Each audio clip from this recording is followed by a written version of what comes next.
എല്ലാവർക്കും നമസ്കാരം. അപ്പോൾ ഇന്നൊരു ഈസി മെത്തേഡിലുള്ള സ്ട്രൈറ്റ് പാൻറ്റിൻ്റെ കട്ടിങ്ങും സ്റ്റിച്ചിങ്ങും ആണ് കാണിക്കുന്നത്. അപ്പോൾ വീഡിയോ കാണാം. അപ്പോൾ ഇതിൽ 240 തുണിയുള്ളത്, വീതി 40 ഇഞ്ച്.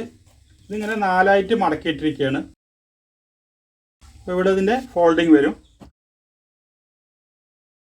ഇനി ഇവിടെ ഒന്ന് സ്ട്രൈറ്റ് ആക്കി എടുക്കാം. അതിനുശേഷം ഇതിൽ എലാസ്റ്റിക്കാണ് വയ്ക്കുന്നത്. അതിനൊരു 2 ഇഞ്ച് മാർക്ക് ചെയ്യുക.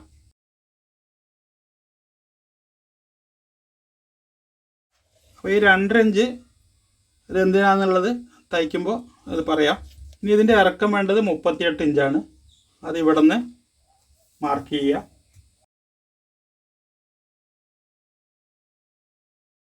ബോട്ടം മടക്കിയടിക്കാൻ ഒരു 2 ഇഞ്ച് മാർക്ക് ചെയ്യുക. ഇനി ഇതിൻ്റെ ഫ്ലൈക്കുള്ളത് ഈ വശത്ത് ആദ്യം മാർക്ക് ചെയ്യുക. ഇവിടെ ഒരു 2 ഇഞ്ച് മാർക്ക് ചെയ്യുക.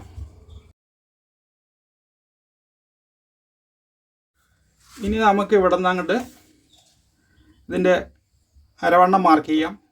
അതായത് ഹിപ്പിൻ്റെ 4 ഭാഗം, 38ൻ്റെ 4 ഭാഗം 9.5 ഇഞ്ച് വരും. അതുകൂടെ 2 ഇഞ്ച് കൂട്ടിയെടുക്കുക, 11.5 ഇഞ്ച്.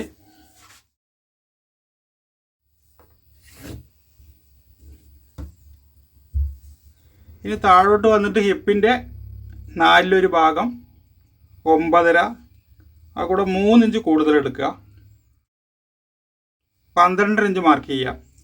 കാരണം ഇവിടെ നമ്മൾ സ്ട്രൈറ്റ് ആയിട്ടാണ് കട്ട് ചെയ്യുന്നത്, ഫ്രണ്ടും ബാക്കും ഒന്നിച്ചാണ് കട്ട് ചെയ്യുന്നത്. അപ്പോൾ അതുകൊണ്ട് 1 ഇഞ്ച് അധികം എടുക്കുക. ഇനി ഇവിടെ ഷേപ്പ് വരയ്ക്കാം. ഇപ്പോൾ ഇവിടെ നമുക്ക് ആകെ 11.5യും 2 13.5 ഇഞ്ചാണ് കിട്ടിയിരിക്കുന്നത്. ഈ 13.5 ഇഞ്ച് നേരെ താഴേക്ക് വരയ്ക്കുക.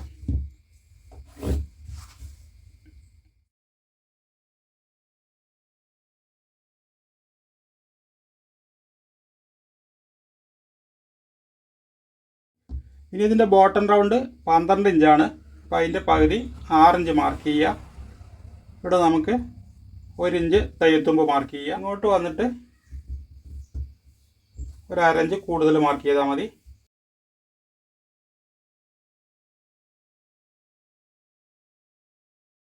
അതിനുശേഷം ഇവിടെ നിന്ന് ഇങ്ങോട്ട് ഇതേപോലെ സ്കെയിൽ വെച്ച് വരയ്ക്കാം.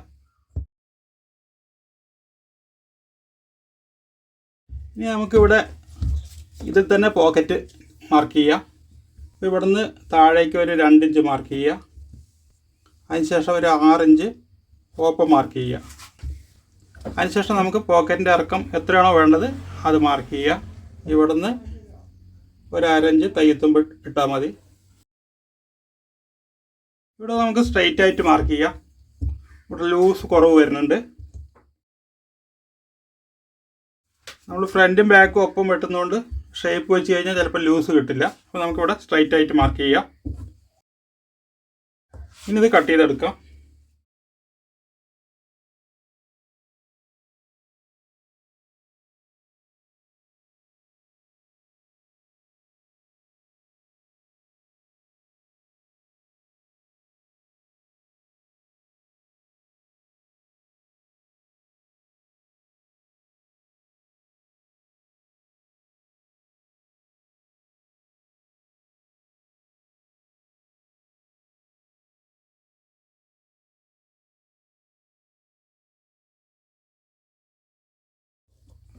ഇനി ഇതിൻ്റെ സ്റ്റിച്ചിങ് വരുന്നത്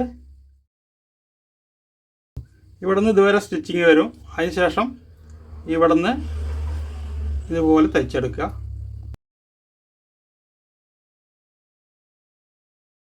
അതുപോലെ ഇവിടെ നിന്ന് നേരെ താഴേക്ക് തയ്ക്കുക. അപ്പോൾ ആദ്യം ഈ സൈഡ് ഇതേപോലെ പോക്കറ്റ് തയ്ച്ചെടുക്കാം, 2 സൈഡും. അപ്പോൾ ഈ 2 സൈഡും അടിച്ചെടുത്തിട്ടുണ്ട്. അപ്പോൾ ഇത് തയ്ക്കേണ്ടത് ഇവിടെ നിന്ന് ആദ്യം 1/2 ഇഞ്ച് തയ്യത്തുമ്പിൽ അടിച്ച് തുടങ്ങുക. എന്നിട്ട് ഇങ്ങനെ വന്നിട്ട് ഇവിടെ വന്നിട്ട് ഇതുവരേക്കും തയ്ക്കുക. എന്നിട്ട് നേരെ താഴത്തേക്ക് തയ്ച്ചു. പോക്കറ്റിൻ്റെ ഓപ്പൺ 6 ഇഞ്ച് ഇട്ടാൽ മതി. 6 ഇഞ്ചോ 5.5 ഇഞ്ചൊക്കെ ഇടാം. പിന്നെ ഇതിങ്ങനെ തിരിച്ചിടുമ്പോൾ നമുക്കിവിടെ പോക്കറ്റായി. ഇനി വേണമെങ്കിൽ നമുക്ക് ഈ 2 സൈഡും പോക്കറ്റ് മുൻവശത്തേക്ക് വെച്ചിട്ട് ഇവിടെ ഒന്ന് കെട്ടിട്ടെടുക്കാം. അതിനുശേഷം ഇതിൻ്റെ ബോട്ടം ഒന്ന് അടിച്ചെടുക്കാം. ബോട്ടം വന്നിട്ട് 2 ഇഞ്ചാണ് ഇട്ടിരിക്കുന്നത്. 1 ഇഞ്ചിൽ മടക്കുക, വീണ്ടും 1 ഇഞ്ച് മടക്കിയിട്ട് അടിച്ചെടുക്കുക. അപ്പോൾ ഇതേപോലെ പോക്കറ്റിൻ്റെ മുകളിൽ താഴെ ചെറുതായിട്ടൊന്ന് കെട്ടിട്ടെടുത്തിട്ടുണ്ട്. അതുപോലെ ഇതിൻ്റെ ബോട്ടം അടിച്ചെടുത്തിട്ടുണ്ട്. ഇനി നമുക്ക് ചെയ്യാനുള്ളത് ഇത് നേരെ ഇതേപോലെ വെച്ചിട്ട് ഈ ക്രോച്ചിൻ്റെ ഭാഗം ഒന്ന് ജോയിൻ ചെയ്തെടുക്കാം. അപ്പോൾ ഈ ക്രോച്ചിൻ്റെ രണ്ട് ഭാഗവും ഇതേപോലെ അടിച്ചെടുത്തിട്ടുണ്ട്. ഇനി ഇത് ഇങ്ങനെ പിടിച്ചിട്ട് നമുക്ക് ഈ സൈഡ് ചേർത്തടിക്കാം. അപ്പോൾ ഇതിൻ്റെ സൈഡ് അടിച്ചെടുത്തിട്ടുണ്ട്. ഇവിടെ നമ്മൾ 1 ഇഞ്ചാണ് തയ്യത്തും വിട്ടത്. ഇവിടെ നിന്ന് ഇങ്ങോട്ട് വരുമ്പോൾ 1/2 ഇഞ്ച് തയ്യത്തും വിട്ടാൽ മതി. ഇനി ഇത് അടിമറിച്ചിട്ട് നമുക്ക് ഇതിൽ എലാസ്റ്റിക് വയ്ക്കാം. അപ്പോൾ ഇതിൽ 1.25 ഇഞ്ച് എലാസ്റ്റിക്കാണ് വയ്ക്കുന്നത്. അപ്പോൾ ഈ എലാസ്റ്റിക്കിൻ്റെ ഇരട്ടി 2.5 ഇഞ്ചാണ് നമ്മളിവിടെ എലാസ്റ്റിക് വയ്ക്കാൻ വേണ്ടി മാർക്ക് ചെയ്തിരിക്കുന്നത്. അപ്പോൾ ഇതിൻ്റെ അരവണ്ണം 32 ഇഞ്ചാണ്. അപ്പോൾ അതിന് ഒരു 3 ഇഞ്ച് കുറച്ചിട്ട് എടുക്കുക. 29 ഇഞ്ച് എടുത്താൽ മതി. ഇനി നമ്മളിവിടെ 2.5 ഇഞ്ചാണ് വീതി വെച്ചിരിക്കുന്നത്. എലാസ്റ്റിക് വയ്ക്കാൻ വേണ്ടി 2.5 ഇഞ്ചാണ് വീതി വെച്ചിരിക്കുന്നത്. ഇനി ഈ എലാസ്റ്റിക് വയ്ക്കാനൊരു എളുപ്പ വഴിയുണ്ട്. അപ്പോൾ നമ്മൾ 1.25 ഇഞ്ച് എലാസ്റ്റിക് വെച്ചപ്പോൾ 2.5 ഇഞ്ചാണ് ഇതിൽ വീതി കൊടുത്തിരിക്കുന്നത്. എത്ര എലാസ്റ്റിക് വയ്ക്കണമെന്ന് വെച്ചാൽ അതിൻ്റെ ഇരട്ടി വീതി കൊടുക്കുക. ഇത് എന്നിട്ട് ഇവിടെ വെച്ചിട്ട് ഇതിങ്ങനെ വയ്ക്കുക. അതിന് ശേഷം ഇതിൻ്റെ മേലെ വെച്ചിട്ട് ഇവിടെ ഒരു തയ്യലിടുക. അതിന് ശേഷം ഇതിൻ്റെ സെൻറ്റർ ഒന്ന് എടുക്കുക, ഇവിടെ ഒന്ന് മാർക്ക് ചെയ്യുക. അതിന് ശേഷം ഇതിൻ്റെ ഓപ്പോസിറ്റ് സൈഡിലും ഇതേപോലെ വെച്ചിട്ട് ഒരു തയ്യലിടുക.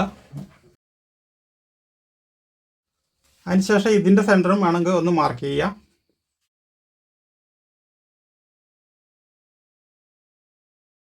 അതേപോലെ ഇതിൻ്റെ സെൻറ്ററും മാർക്ക് ചെയ്യാം. എന്നിട്ട് ഇതേപോലെ മടക്കിയിട്ട് ഒരു തയ്യലിടുക. അതുപോലെ ഇവിടെ അതേപോലെ ചെയ്യാം. ഇപ്പം നമ്മൾ 4 ജോയിൻറ്റിലും ഇത് തയ്ച്ചെടുത്തിട്ടുണ്ട്. ഇനി ഇവിടെ നിന്ന് ഇതേപോലെ ഒന്ന് മടക്കുക. എന്നിട്ട് ഇതിൻ്റെ സെൻറ്ററിൽ ഒരു തയ്യലിടുക. അപ്പോൾ ഇതേപോലെ ഈ തയ്യത്തുമ്പ് ഇതിനൊപ്പം വെച്ചിട്ട് അടിക്കുക.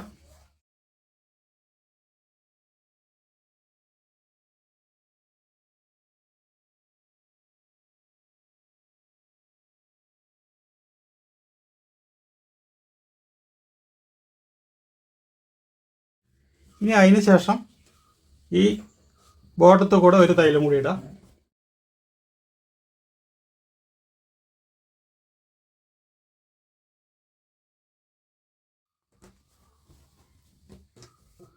അപ്പോൾ ഇതുപോലെ വളരെ എളുപ്പത്തിൽ 2 പോക്കറ്റുള്ള സ്ട്രൈറ്റ് പാൻറ്റ് തയ്ച്ചെടുക്കാം. അപ്പോൾ ഈ വീഡിയോ ഇത്രയേ ഉള്ളൂ. വീഡിയോ ഇഷ്ടമായെങ്കിൽ ലൈക്ക് ചെയ്യുക, ഷെയർ ചെയ്യുക, ചാനൽ സബ്സ്ക്രൈബ് ചെയ്യുക, അതോടൊപ്പമുള്ള ബെൽ ബട്ടണും പ്രസ് ചെയ്യുക.